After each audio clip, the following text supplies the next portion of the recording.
परिषदेच्या विचारमंचावरील सर्व मान्यवर आणि आजच्या या विचारमंचाच्या पाठीशी ठामपणाने उभा राहिलेला विचारमंचासमोरचा सगळा विषय जनसमुदाय सगळ्यांना जयभीम।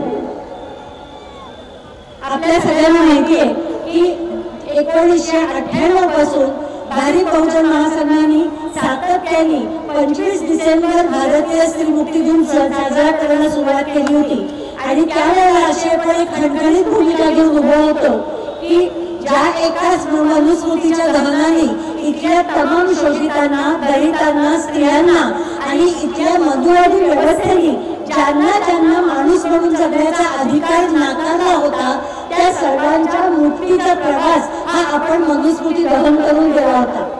आणि म्हणूनच खऱ्या अर्थाने आमचा मुक्ती दिन हा आम्ही ज्या दिवशी मनुस्मृती जाळली गेली तोच आम्ही खऱ्या अर्थाने भारतीय स्त्रियांचा मुक्ती दिन मानतो। आपल्या सगळ्यांना 25 डिसेंबर 1927 ला बाबासाहेबांनी महाडला मनुस्मृती जाळली होती, तो दिवस आपल्या सगळ्यांच्या लक्षात आहे। पण खूप कमी लोकांना अजून एक 25 डिसेंबरचा इतिहासातला महत्त्वाचा क्षण माहिती नाही, तो म्हणजे 1873 साली सावित्रीबाई फुलेंनी पहिला सत्यशोधक पद्धतीचा विवाह हा पुणे इथे लावला होता।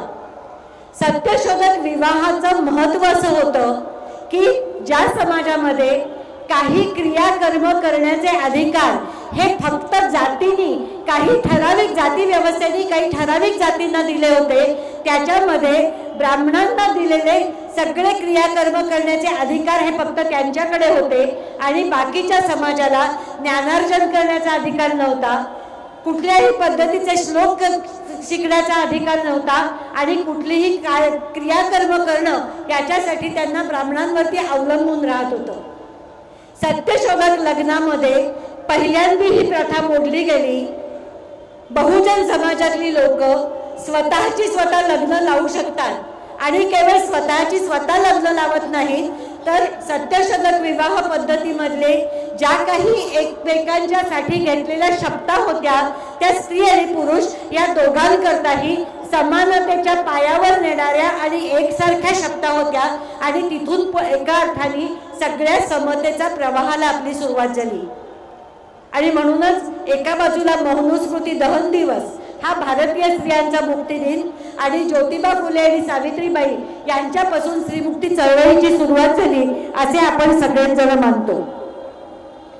बाबासाहेबांनी मनुस्मृती दहनापासून केलेला स्त्रियांच्या मुक्तीचा प्रवास हा पुढच्या टप्प्यामध्ये संविधानापर्यंत पोहोचला आणि सर्व प्रकारची विषमता, मग त्याच्या जातीवरती आधारित असेल किंवा स्त्री पुरुष विषमता असेल, या सर्व प्रकारची विषमता संविधानाने संपवली आणि सर्वार्थाने सर्व अधिकार सर्व समाजाला बहाल केले। आज ही गोष्ट मला महत्त्वाची अशासाठी वाटते की सातत्याने आपण 1998 पासून ही भूमिका मांडतो आहोत की जाती अंताची लढाई आणि स्त्री मुक्तीची लढाई ही बरोबर जावी लागेल, कारण संपूर्ण जाती व्यवस्था ही स्त्रियांच्या बंधनावरती ठेवलेली आहे। बाबासाहेबांचा जो प्रसिद्ध लेख होता, संशोधन लेख होता एक्झोगॅमी आणि एंडोगॅमीवरती, त्याच्यामध्ये त्यांनी हे खूप स्पष्ट केलेलं आहे की जोपर्यंत स्त्रियांच्यावरती बंधनं येत नाहीत, त्यांना बंदिस्त केलं जात नाही, तोपर्यंत जाती व्यवस्था अशीच बळकटपणे टिकून राहील। आणि म्हणूनच एका अर्थाने हिंदू कोड बिल जेव्हा त्यांनी मांडलं तेव्हा त्या हिंदू कोड बिलमधनं अनेक गोष्टींची मोकळीक भारतीय स्त्रियांना मिळाली। 18 वर्षाच्या पूर्वी विवाह होऊ नये याच्यातनं संज्ञान झाल्यानंतर, शिकल्यानंतर, स्वतःचा निर्णय स्वतः घेता यायला लागल्यानंतर मिळालेलं लग्न करण्याचं स्वातंत्र्य, स्वतःचा जोडीदार निवडण्याचं मिळालेलं स्वातंत्र्य, कौटुंबिक मालमत्तेमध्ये मिळालेली वाटा, या सगळ्यातनं सुशिक्षित झालेली, प्रौढ झालेली, विचार करू शकणारी आणि हातात स्वतःच्या संपत्तीवरती अधिकार असलेली स्त्री निश्चितपणे स्वतःचा निर्णयाचा, स्वतःचा जोडीदार निवडण्याचा निर्णय स्वतः घेईल आणि कुठेतरी या जाती व्यवस्थेला सुरुंग लावेल, ही भूमिका त्याच्यामध्ये बाबासाहेबांची होती। आणि म्हणूनच त्यांनी आंतरजातीय विवाह हा जाती अंताच्या सगळ्या प्रवासाचा एक महत्त्वाचा भाग बनला होता। आता जेव्हा तरुण स्त्रियांशी मी बोलत असते, वर्गामध्ये हे विषय शिकवत असतो, त्यावेळेला अनेक मुलींना प्रश्न पडतो की जोडीदार निवडण्याचं स्वातंत्र्य, संपत्तीत वाटा मिळणं, 18 लग्नाचं वय, घटस्फोटाचा अधिकार, या सगळ्यामध्ये एवढं काही.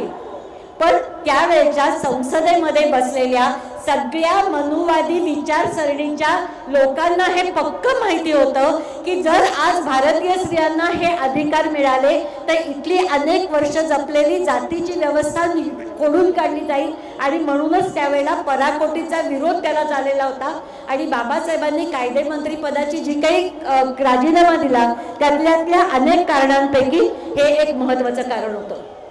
आपण सातत्याने मनुस्मृती दहन हा शासकीय पातळीवरती भारतीय स्त्रीमुक्ती दिन मानला जावा हे मांडत होतो. ही मांडणी एका बाजूला राजकीय पटलावरती रेटली जात असताना इथल्या महाराष्ट्र सरकारने 3 जानेवारी हा महिला दिवस जाहीर केला. आणि त्याच्या मागे एका बाजूला आंबेडकरी समूह आणि दुसऱ्या बाजूला सावित्रीबाई फुलेंचा दिवस आणून त्या सगळ्या बहुजन समाजामध्ये एक फूट पाडण्याचा प्रयत्न केला. आजची सभा लाईव्ह चालू आहे आणि त्याच्यातनं तमाम महाराष्ट्र हे बघतोय की आजच्या मनुस्मृती दहन सभेच्या विचारमंचावरती सर्व समाजाचे प्रतिनिधी हजर आहेत आणि ते असं सांगतायत की मनुस्मृती दहन दिवस हा आम्ही आमचा मुक्ती दिन मानतो. मनुस्मृती दहनाने एकाच वेळेला जाती अंताच्या प्रवासाला सुरुवात केली आणि त्याच वेळेला स्त्रीमुक्तीच्या प्रवासाला सुरुवात केली. आता जेव्हा आपण मनुस्मृती दहनाबद्दल बोलतो तेव्हा कित्येक लोक विचारत असतात कुठले तुम्ही पुराण काळातले मुद्दे उपस्थित करता, आता कुठे मनुस्मृतीचा संबंध आहे, आता तर सगळं कायद्याचं राज्य आहे. पण मनुवाद हा अजून जिवंत आहे. तो इथल्या अनेक मनुवाद्यांच्या मनामध्ये मोठ्या प्रमाणावरती रुजलेला आहे.